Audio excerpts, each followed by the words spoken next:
Hi mateys, Dede here from the GrunEuleTarot channel. So let me tell you a little story. Not really, it's not little.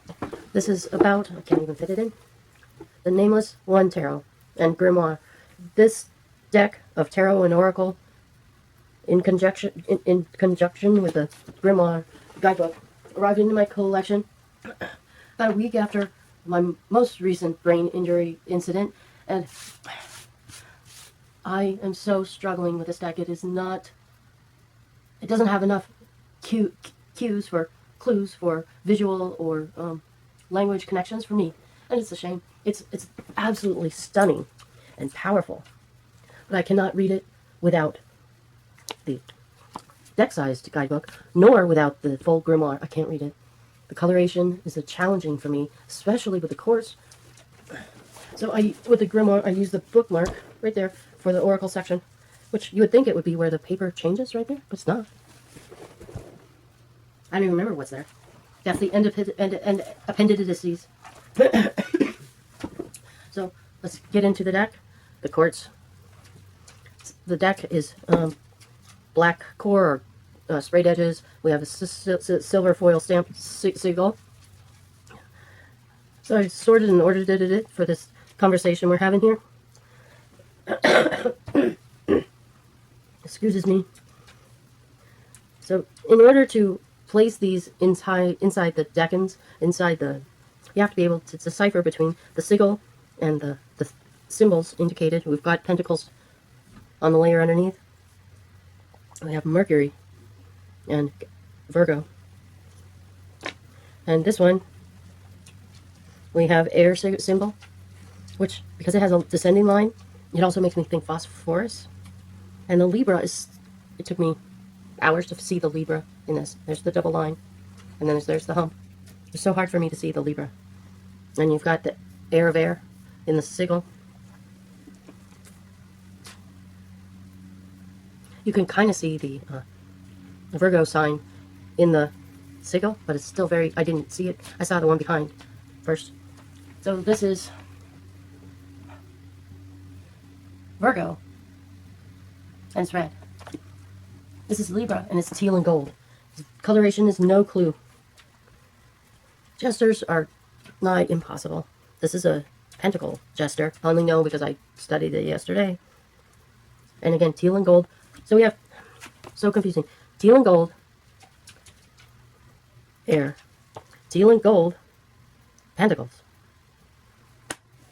This is not accessible for me for a lightweight pull a card a day experience. It's not accessible to me for doing the week ahead, maybe the month ahead. I've read for a year with this, on and off, and it's just not accessible to me. We have air and we have magenta. So we have magenta and gold, and teal and gold. And here we have Cancer. We have Cancer, and this is teal and magenta. Teal and red for the Scorpionics. Red and blue, or indigo. I'm not complaining. The art and the cards and the experience is lovely. It's just not accessible to me. I don't think it can be part of my deeper practice. Because, one, I can't make room for this to be at hand. It can't be at hand. The grimoire and the guidebook are excellent. The paper is printed on. It's the kind of paper I really like. The embossing is raised. It's not debossed, it's embossed, which I like. And with the glossiness of the paper, you get more pops of color. But the color palette still doesn't help me. Outside of the flow water, nothing tells me this is cups. 1, 2, 3, 4, 5. And we got the 5 dots in the sigil. And yes, it's not a stereotype. It is not a stereotypical deck. And I appreciate that. So here's the tower. You can see the shape of the tower. What is it? 10 of branches? Okay, there. Visually, there is a tower. That would be stereotypically, but that's a 6 of branches, which I also understand the connection. I think this deck, I think the Nameless one would be an excellent deck to build a mind map practice. There's signals and indicators hidden, but do you do a mind map for each suit, for each number? Do you do all the aces and mind gap? It's tough to say because we have color. That could be numerical. And it's subjective. Color is so subjective, especially in this palette. Is it teal? Is it aqua? Fool. Venus flytrap. The moth is the fool. That's so dark and challenging. Ahoy, mateys. I'm returning to try to do a mind map reading of the Nameless one. We've got the court cards over here, guidebook, 1 through 10 of the suits, majors, and the oracle. So I'm going to shuffle and pull a card per section. So let's see what that looks like. We have this TN insert with a grid, a set of microns. Well, I have a black micron and a pit pen in sanguine. So I've got black and red, very basic. Shuffling out the course. I'm going to take that one. Set those to the side. We're going to shuffle the 8 through 10s. That's why I separated these. One, so I could try to understand if there was any pattern or sequence that I could identify cards from. I haven't come up with one yet. It's very much a deep, dedicated practice deck, or my brain connections can't make the connection. That's a highly likely possibility. Over there, shuffle over here. We're going to take that one of those two, one on top. Set that part of the deck away. Got the majors. We're going to pull them, shuffle, shuffle, pull them, drum.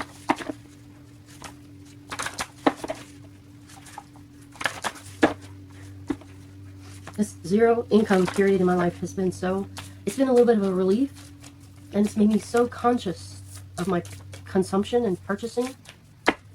Like simple things, like bag of throat lozenges. Think about it. Instead, I just use honey and lemon tea. I mean, duh, it's exactly the same thing. Don't need both. So that's our trump, our number, our court, and we've got the oracle. And the only way I've been able to order this deck in the past year is just picture by picture from here. I can't store the information in my brain. And it gets confusing because sigils move around, top, bottom, left, middle.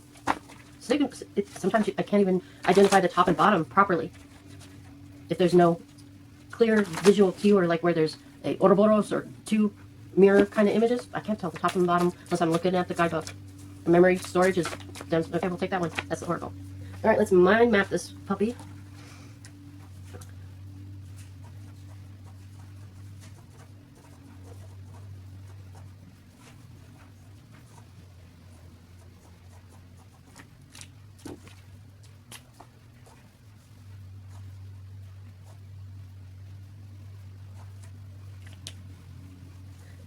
Excuse me.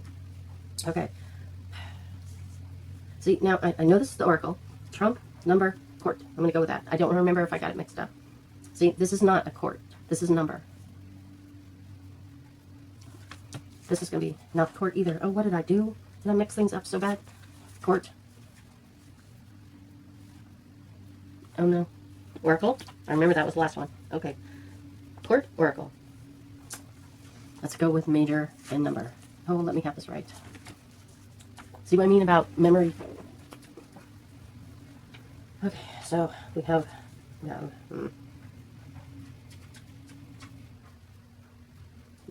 Aries.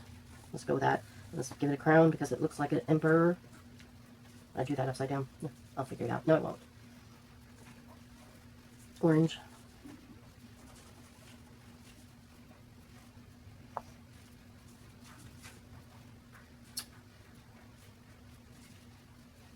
Now this is one continuous idea. All right, we've got 1, 2, 3, 4, 5, 6, 7, 8. 2, 4, 6, 8. So we've got 8. We've got a candle. Got a ram.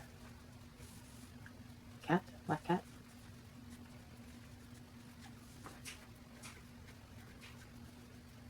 Quill. And ink pot. And skull.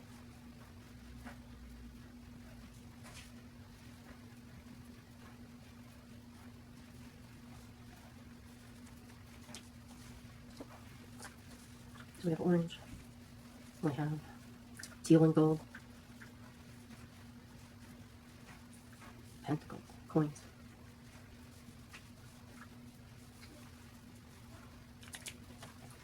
And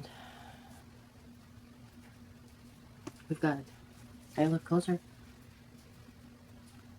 Taurus, Earth of Taurus, Taurus. So we've got Aries and Taurus.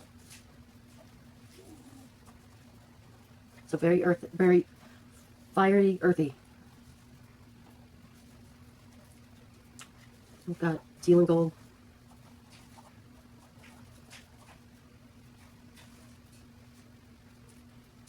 Nose ring, bull, bull, Taurus, bull.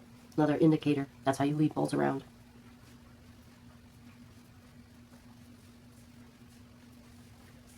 And in this oracle, lock and key.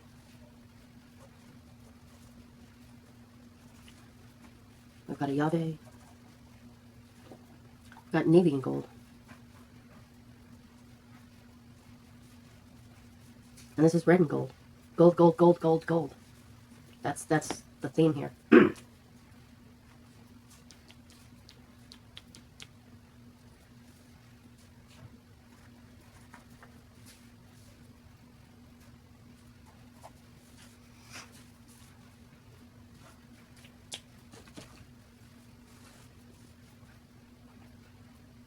So the skull to the queen. So the skull to the Taurus queen or king. I can look that up pretty quick.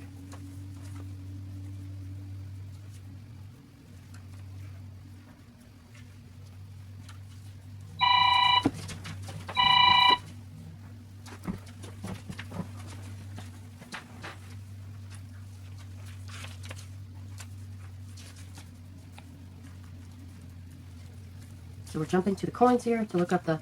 And we've got the 8 of coins. 8. Study, skill, or craft.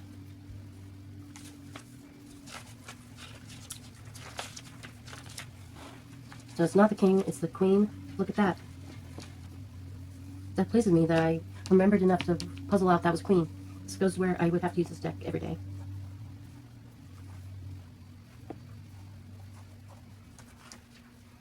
And it's literally been 10 hours. Not even a whole day. So find the lock and key.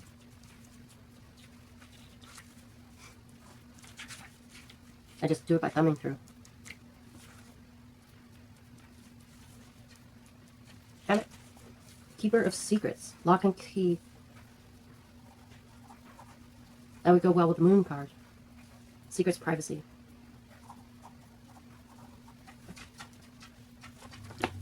So let's take a look. Hi, Bob. Good boy. So basically, I've got a bunch of scribbled words. Let's connect them. This is my coloration. 2 have numbers, and that gives us 12. Gives us 3. It gives me meaning. That's one of my numerologically cards is the 3. Candle's something I can't burn anymore. It's a white candle, not a black candle. We have a black cat with a white candle. I don't know if I agree with that association. That is not connected. With candle and skull.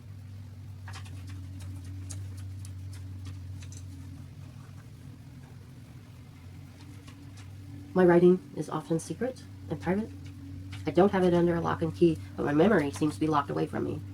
So,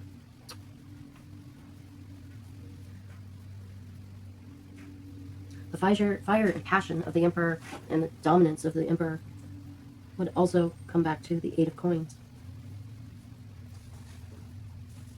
Because writing, quill and ink, is a passion for me. So that's where we go and link that back. So this is off by itself, the Oracle card. So let's read a little deeper.